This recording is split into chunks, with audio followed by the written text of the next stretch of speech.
Good morning, friends. My name is Mr. Deepak Kapale, your biology teacher, and our channel name is Biology in Marathi. And today we are discuss about our 12th syllabus, and our chapter name is Inheritance and Variation.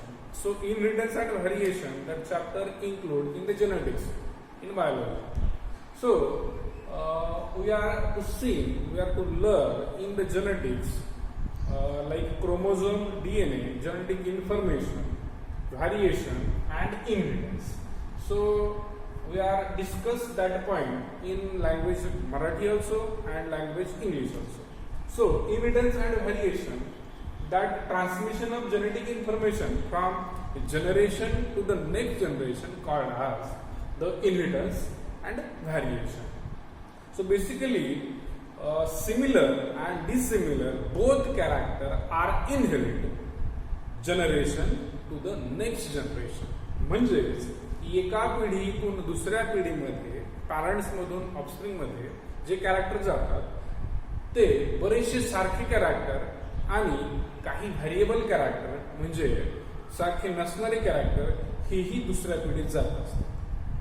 Okay, so that point we are consider and we are to got it. So may I repeat again? Inheritance and variation, the transmission of genetic information, character,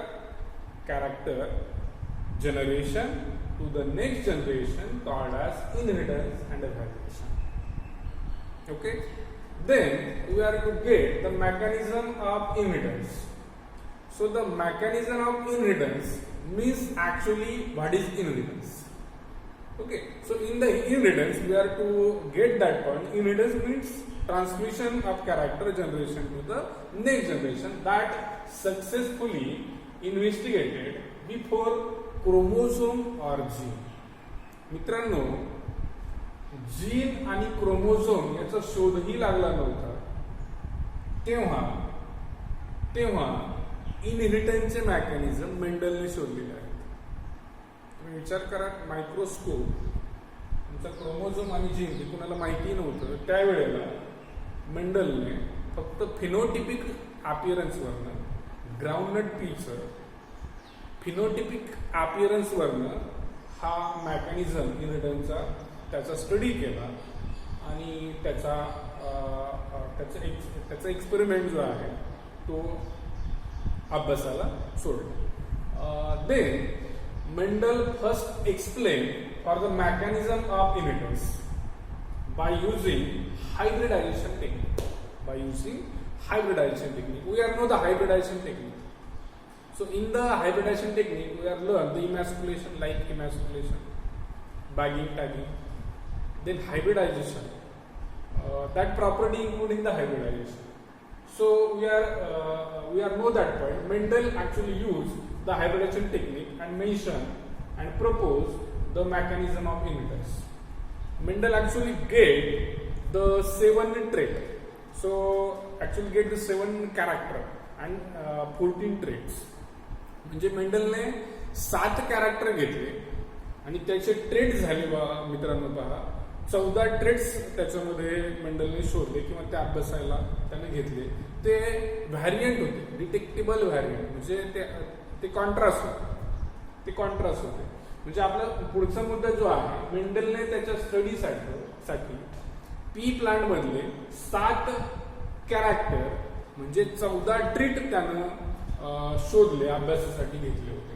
then that study is based also the mathematical and statistical subject also. Okay, we are learn the checkerboard, we are learn the crosses, that is the term like mathematical and statistical, that included in that both subjects. Then Mendel postulated the principle of heredity and proposed the law of heredity. So actually Mendel evaluated the principles. कशाचे principal? तर ते इनहेरिटन्सचे principal. आणि नंतर इतर जे संशोधक होते त्यांना त्याचे लॉ जे आहे ते इव्होल्यूट केले in the 19th century. So we have learned that part in deep also, but ह्या व्हिडिओमध्ये आपल्याला व्हिडिओ खूप मोठा होईल म्हणून आपण डेप्थला याच्या जाणार नाही. आपण NCERT, नीट किंवा याच्या डेप्थसाठी वेगळा व्हिडिओ करणार आहोत. व्हिडिओ मोठा होतो म्हणून आपण छोट्या काही कॅल्क्युलेटेड गोष्टी किंवा महत्त्वाचे जे पॉईंट आहेत ते डिस्कस करणार आहोत. Friends, then Mendel visualize the treats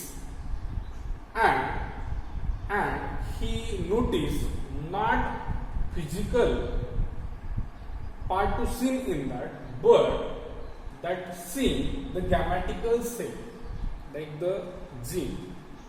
So Mendel called that part that is something.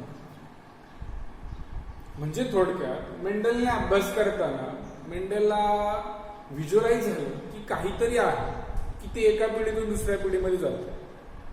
ते त्याला दिसलं नाही, ते व्हिज्युअली नव्हतं, बट ते गॅमॅटिकली इंटरनली ते त्याने शोधण्याचा प्रयत्न केला. त्यानं त्याला म्हटलं फॅक्टर.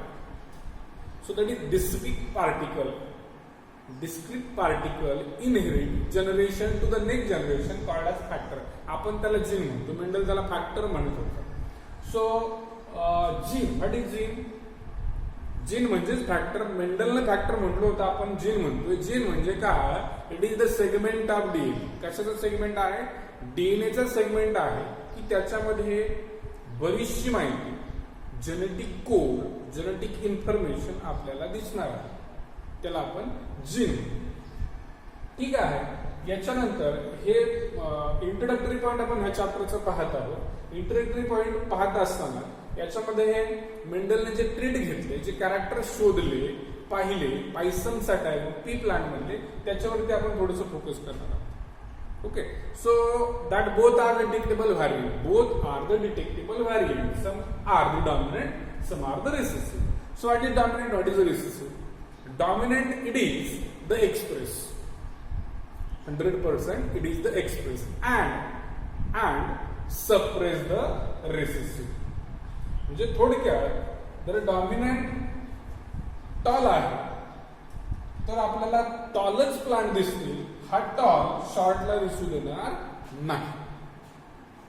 म्हणजे dominant can be defined as express itself and suppress the recessive called as dominant. मित्रांनो, पुढचा पॉइंट आहे रेसेसिव्ह. What is recessive?